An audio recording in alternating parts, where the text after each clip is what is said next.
आज हमारा दूसरा कॉन्सेप्ट, दूसरी वीडियो में क्या डाल रहे हैं वो है प्रॉफिट और लॉस। बेटा जी याद रखना, जनरल एप्टीट्यूड मैथ्स ये चीज़ अगर हम चूज़ कर रहे हैं, ये क्वेश्चन हमारा पेपर में बनेगा ही बनेगा। हमें बस क्या करना है, चीज़ों को समझना है। मैं इस वीडियो के थ्रू सिर्फ एक क्वेश्चन आपको समझा रहा हूँ। इफ़ यू आर इंटरेस्टेड, आपको लग रहा है कि यह चीज़ें क्लियर हुई हैं, तो आप क्या करिए, सर और क्वेश्चन समझाइए। सिर्फ प्लीज़ कमेंट बॉक्स में कमेंट डाल देना, ठीक है बेटा। याद रखना, प्रॉफिट और लॉस से रिलेटेड एक क्वेश्चन आपका पेपर में आना ही आना है, वेदर यू अटेम्प्ट CUET और CET, ठीक है। अब क्वेश्चन क्या होगा, देखो हम चलते हैं क्वेश्चन के ऊपर। जैसे मैं कहता हूं कॉस्ट ऑफ 24 आर्टिकल्स, सबसे पहली बात ना यहाँ पे मुझे आर्टिकल्स का मीनिंग क्लियर होना चाहिए कि आर्टिकल्स का मीनिंग क्या है। आर्टिकल्स कोई भी चीज़ हो सकती है। आपको पेपर में क्या लिखा हो, एप्पल, क्या लिखा हो बनाना, क्या लिखा हो ऑरेंज, क्या लिखा हो पेन, क्या लिखा हो पेंसिल, क्या लिखा हो बुक्स, ये आर्टिकल, इसलिए मैंने यहाँ पर आर्टिकल लिखा है। वो कह रहा है 24 आर्टिकल्स का जो कॉस्ट प्राइस है वो किसके इक्वल है, 20 आर्टिकल्स के सेलिंग प्राइस के। आपको क्या बताना है, प्रॉफिट और लॉस का परसेंटेज। जब हम ये क्वेश्चन करने जा रहे हैं तो सबसे पहले मुझे प्रॉफिट और लॉस के बारे में पता होना चाहिए, ठीक है बेटा जी। देखो अगर आपको प्रॉफिट निकालना है, क्या निकालना है आपको, प्रॉफिट, तो सबसे पहली बात प्रॉफिट निकलता कैसे है सर, सेलिंग प्राइस में से माइनस करना पड़ता है, क्या बताओ जरा, कॉस्ट प्राइस। अगर मुझे लॉस निकालना है तो क्या निकालना है, कॉस्ट प्राइस में से माइनस करना है, कौन से प्राइस को, सेलिंग प्राइस से। अब यहाँ बच्चे कंफ्यूज होते हैं, selling price minus cost price या cost price minus selling price. बच्चा जी आप दिमाग लगाओ, अगर मैं चीज को ज्यादा रुपए में बेचूंगा तो मुझे प्रॉफिट होगा ना, मतलब मैं सेल अगर ज्यादा अमाउंट में कर रहा हूं, ऑलवेज हमें बड़ा नंबर आगे रखना है। अगर सेलिंग प्राइस ज्यादा है और कॉस्ट प्राइस से तो मुझे प्रॉफिट हो रहा है, बट अगर कॉस्ट प्राइस ज्यादा था किससे, मेरे सेलिंग प्राइस से, तो मुझे प्रॉफिट नहीं हुआ, मुझे क्या हुआ, लॉस हुआ, ठीक है बेटा जी। इसके बाद ये तो निकल गया, अब मुझे निकालना है प्रॉफिट या फिर लॉस परसेंटेज। तो मुझे क्या करना है, जो भी मुझे प्रॉफिट या फिर लॉस हो रहा है उसको डिवाइड करेंगे किससे, कॉस्ट या फिर कॉस्ट प्राइस इनटू 100, मल्टीप्लाई कर देंगे कितने से, 100 से, तो मुझे परसेंटेज पता चल जाएगी। अब जैसे देखो बेटा जी, इस क्वेश्चन पर अगर हम आते हैं तो हमें क्या पता चल रहा है, 24 आर्टिकल्स का जो कॉस्ट प्राइस है वो किसके बराबर है, 20 आर्टिकल्स के सेलिंग प्राइस के। तो हम क्या लिखेंगे, 24 आर्टिकल्स का जो कॉस्ट प्राइस है वो किसके बराबर है, 20 आर्टिकल्स के सेलिंग प्राइस के। अब देखो बेटा जी, 24 और कॉस्ट प्राइस मल्टीप्लाई हो रहे हैं, 20 और सेलिंग प्राइस मल्टीप्लाई हो रहे हैं। सिंपल मैथ्स मुझे क्या करते हैं, अगर कोई भी दो नंबर मल्टीप्लाई हो रहे हो और बीच में इक्वल टू का साइन दिया हो तो मल्टीप्लाई वाला नंबर उधर जाकर क्या होता है, डिवाइड। और एक चीज क्या होती है, फैमिलियरिटी, इक्वालिटी।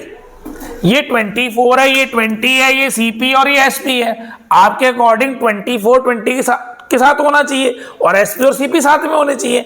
तो मैं क्या करता हूँ, ये मल्टीप्लाई हो रहा है, 24 को डिवाइड करता हूँ कितने से, 20 से। ये मल्टीप्लाई था, इधर आके डिवाइड हुआ, SP उधर था और ये क्या आ गया बताओ जरा, CP। सॉल्व करेंगे क्या आएगा, 6/5। तो मुझे क्या पता चल रहा है, SP/CP इक्वल्स टू 6/5। तो यहां से मुझे क्या पता चल गया, SP और CP का रेशो क्या है, 6:5। अब प्रॉफिट परसेंटेज या लॉस परसेंटेज कैसे निकालेंगे। अब आप कंपेयर करो, SP ज्यादा है या CP ज्यादा है। मुझे दिख रहा है SP 6 है, CP 5 है। Selling price is greater than cost price. अब आप खुद दिमाग लगाओ, अगर मैं किसी चीज को ज्यादा में बेचूंगा और कॉस्ट प्राइस का कम होगा तो मुझे प्रॉफिट होगा ना। फॉर्मूला लगा लेते हैं भाई हम, प्रॉफिट परसेंटेज निकालने का फॉर्मूला क्या है, चलते हैं फॉर्मूले। बच्चे जी ध्यान रखना, स्क्रीन मैंने चेंज कर दिया तो आपको पता रहना चाहिए क्या करना है। सर ने बोला है profit upon CP into 100। Profit कैसे निकलता है, देखो बेटा जी, प्रॉफिट निकलता है sir SP minus CP upon CP into 100। अब मुझे यहाँ पे क्या दिख रहा है, देखो बेटा जी, ये CP इन दोनों नंबरों के नीचे है ना, SP के नीचे भी और CP के नीचे भी। तो मैं क्या लिखूंगा, SP upon CP minus CP upon CP into 100। 100 ये दोनों के लिए है भाई, ये बात याद रखना, किसी एक से जनरेट नहीं करना। बोर्ड मास फॉर्मूला बेटा बचपन में पढ़ के आए हो, ठीक है। आगे हम क्या करेंगे, देखो SP अपॉन CP की वैल्यू देखो यहां पर, अगर थोड़ा सा स्क्रीन को नीचे करूं दिख रही है, SP अपॉन CP की वैल्यू क्या निकाली है 6/5। लीजिए सर 6/5 माइनस ये कट जाएंगे, क्या आएगा 1 × 100, ये निकल आया। अब क्या करें सर, जब बीच में प्लस माइनस का साइन हो तो एलसीएम वगैरह लेने होते हैं, तो उसके नीचे क्या मानेंगे 1।